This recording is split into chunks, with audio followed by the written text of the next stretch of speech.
This country has come from very far. And I want to ask our colleagues in Parliament, the time to be vigilant is now. This country can go to the dogs easily. Orengo, who is a close ally of Raila Odinga, also seemingly taking issue with the current political dispensation. You better swim in the open sea with a fish than fight in the mud with swines. We are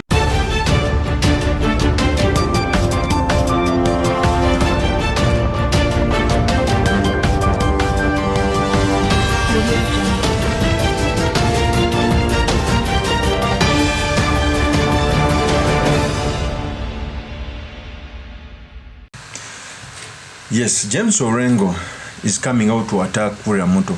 And I think James Orengo is seeing a crack in the ODM or in the NYANZA where Raila Odinga is anticipated not to stand in the 2027 general election. We all know Raila Odinga is now in bed with government to an extent that he was humiliated when we came out to say that the Adani deal was okay and Ruto cancelled it. So I think Orengo is seeing a crack in that door to see if he can stand in the ODM ticket if Raila Odinga does not stand. Although I have contrary views to say that Raila Odinga will stand as a presidential candidate for as long as he is alive. Even if he is elected as an AU chairperson, he will relinquish that position to come out and stand. I came out telling people that in the 2022 he was AU infrastructure head, but he resigned and came contested as the presidential candidate. And that's what I think will happen in the 2027 general election. Orengo came out to castigate Ruto about Kizza Besigye's abduction in Kenya. We all know that Kizza Besigye was abducted in Kenya. In fact, Kenya has been an arbiter of democracy. Na viongozi wa upinzani wenzangu, tumekashifu kitendo hicho kabisa. Sababu nchi hii ya Kenya inaheshimika sana haswa Afrika Mashariki. Hapa ndio stabilizer bush of our region. Kukiwa na shida Sudan Kusini wanakimbilia hapa. Kina Garang, kina nani wote wameishi hapa Kenya and they have been safe. Kulikuwa na vita Uganda, Rais Museveni na wengine wote walikimbilia Kenya. Hapa it has been a safe haven for anybody. Bara la Afrika kukiwa na shida. Na hiyo sifa ni sifa nzuri tulionayo kama taifa kimataifa. Hatungependa wenzetu waliomo sasa serikalini watuvunjie heshima ya Kenya tumekuwa nayo zaidi ya miaka 60. Mtu kuingia Kenya ako chini ya ulinzi wa Kenya na vitengo vya usalama hapo. Haiwezekani serikali ya Kenya iseme haijui vile kiongozi wa upinzani wa Uganda alishikwa akatekwa nyara Kenya na akarudishwa Uganda. Jana tumesikia kutoka kwa waziri mmoja wa Uganda na amesema ya kwamba kulikuwa ombi kutoka serikali ya Uganda kwa serikali ya Kenya and the government of Kenya facilitated the arrest of Kizza Besigye and his deportation back to Uganda. This is against our constitution, it's against international law, and the laws of extradition anywhere in the world must be followed within our borders. Otherwise, tutapoteza heshima yetu as a democracy and as a government that's under the rule of law. Kenya is where different countries have come to appear so that they can talk about democracy. So if you see opposition leaders from other countries being abducted, it's a sign of poor leadership. So in this episode, I've come to talk about the act of Orengo calling out Ruto and also prepare to run against Ruto in 2027, what it means for our politics, and most importantly, the sedimentaries we can learn from the politics of our nation. But before I do this, I want to know that if you are new to this channel, please subscribe. If geopolitics and economics is what you want, this will be definitely the right channel for you to subscribe to. So first of all, it was a stain for the opposition leader to be abducted in Kenya. It was a stain. And what pains me more that once a champion of democracy, Raila Odinga, is mum about this, yet is running for the AU chairperson position. In fact, the reason as to why very many people are calling out Raila It's because he has a budget of the opposition in parliament. He has the minority leader, both in the Senate, minority whip, both in the Senate and parliament. That's why they call him out, because he has a budget from government as an opposition. They keep on telling people that whenever you see government in bed with the opposition, are the people who Kenyan people are the one losing, because government will be in full throttle to do anything they want without being called out. So, a few days back, Orengo came out to call out William Ruto. And I think it is a scheme of selling himself so that he can run for presidency. The reason is one of the people RAILA molding affairs in the NYANZA region is James Orengo, because he has ever defied RAILA's direction into auto and run for presidency. It's the reason as to why even when Orengo was one of the seniors, when it was time to give the party leader position to any person, he gave it to Anyang, who's by the way older than Raila Amolo Odinga, I think. He's more older, and he doesn't have any presidential ambitions. So he gave him that position. Yet for me, I think maybe it would have given to Orengo, but he doesn't want to give a person who has presidential ambition. He might make a coup. So Orengo is also trying to steer his way to the top so that he can contend with Ruto in case Raila is no more. In fact, Orengo said these statements when he was calling out Ruto. Here is the tape. Siaya Governor James Orengo has sustained his criticism of the government over the abduction of Ugandan opposition leader Kizza Besigye in Kenya. Orengo has called out members of parliament for staying mum on the matter instead of calling out government agencies. This comes after Kizza Besigye's belongings were recovered by his lawyer, Arias Lukwago, in the hotel he had booked. Melita Oletenges has the details.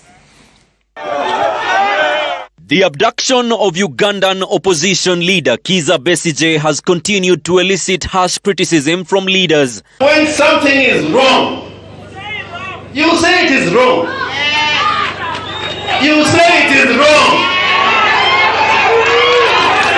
You say it is wrong. Siaya Governor James Orengo now directing criticism at members of the 13th Parliament, accusing them of turning a blind eye to the abduction of Besigye. I want to say this. This country has come from very far. And I want to ask our colleagues in Parliament, the time to be vigilant is now. This country can go to the dogs easily. Easily. Orengo, who is a close ally of Raila Odinga, also seemingly taking issue with the current political dispensation. You better swim in the open sea with a fish than fight in the mud with swines. We are being made dirty by swines because we have sacrificed. We have sacrificed. Orengo's comments on Besigye's abduction come after Besigye's lawyer Arias Lukwago retrieved his belongings on Friday night following his arraignment in a Ugandan military court. Indeed, we found the room ransacked, everything turned upside down, and we had to go through a rigorous process of cross-checking whether the property was still intact or not. Besigye's arrest has sparked controversy with allegations of involvement by Kenya's security agencies. The Ugandan government confirmed that it had been in touch with Kenya's government during the Besigye abduction. Melita Oletenges, Citizen TV. That is Orengo. So you can't say that Orengo is on the right trajectory. Orengo, by the way, was the first person even to oppose the body-based government. Mbadi attacked him. Okay? Because he knew that the opposition was going to be devoured. He never wanted the opposition leaders to go in government. And people in Kenya are losing out. People, Raila supporters are happy because they are being supported to go in the AU chairperson position. It was okay for Raila to be supported. In fact, I wish him success. But how about ODM members to be appointed in cabinet? You can't see that is a conflict of interest. People like Opio and I who had built integrity, they are now in Adani scandals. It is so unfortunate. Okay? So by Orengo coming out to talk about the abduction of Kizza Besigye, it is a sign of a failed state. In fact, even when Musalia Mudavadi was asked about Besigye, he failed to give an answer. You saw him mumbling as if he didn't have an answer. That's what you get when you serve in a dictatorial regime. When Mudavadi was asked about this, here is how he answered. Here is the tape. Tonight, the government remains cagey about its involvement in the abduction of Uganda's opposition leader Kizza Besigye, just days after Ugandan officials claimed that Kenya was fully aware of a plan to abduct Besigye, citing intelligence correspondence aimed at tracking him down. Speaking publicly on the matter for the first time, Prime Cabinet Secretary Musalia Mudavadi, who is also responsible for the Ministry of Foreign Affairs, carefully sidestepped direct questions about Kenya's role in the incident. He refrained from providing clear answers on whether Kenya was involved and the motive, if so. Melita Oletenges reports. Speculation surrounding Kenya's involvement in the abduction of Uganda's opposition leader Kizza Besigye was confirmed by Ugandan authorities, putting the Ministry of Foreign Affairs and security agencies on the spot. Prime Cabinet Secretary Musalia Mudavadi seemingly walking a tightrope in response to the matter, giving vague and non-committal answers. As much as we are open as a country, we allow a lot of latitude. We also believe that it is important that our friends and our visitors also appreciate that it's important that we maintain good relations with all our partner states. The controversy follows the recent repatriation of 4 Turkish nationals seeking asylum in Nairobi back to Ankara, further tarnishing the government's reputation.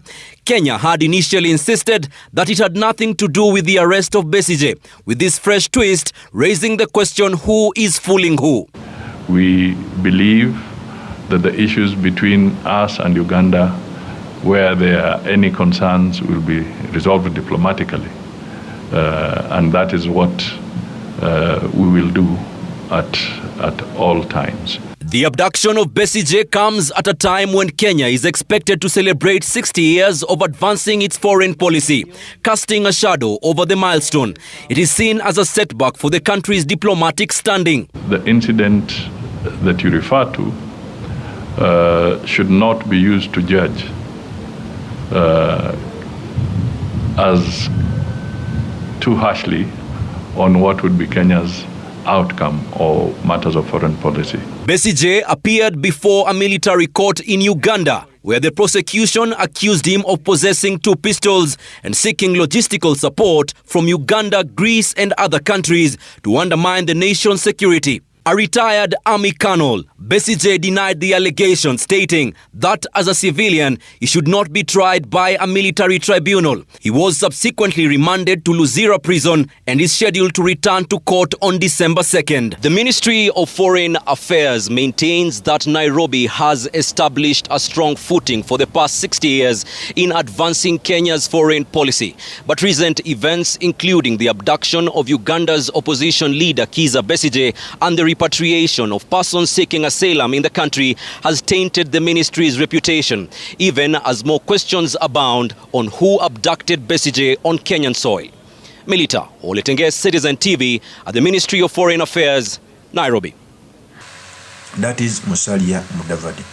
So you cannot tell me that the comments of Orengo can be taken lightly.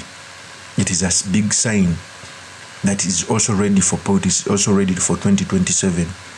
He knows how to play politics.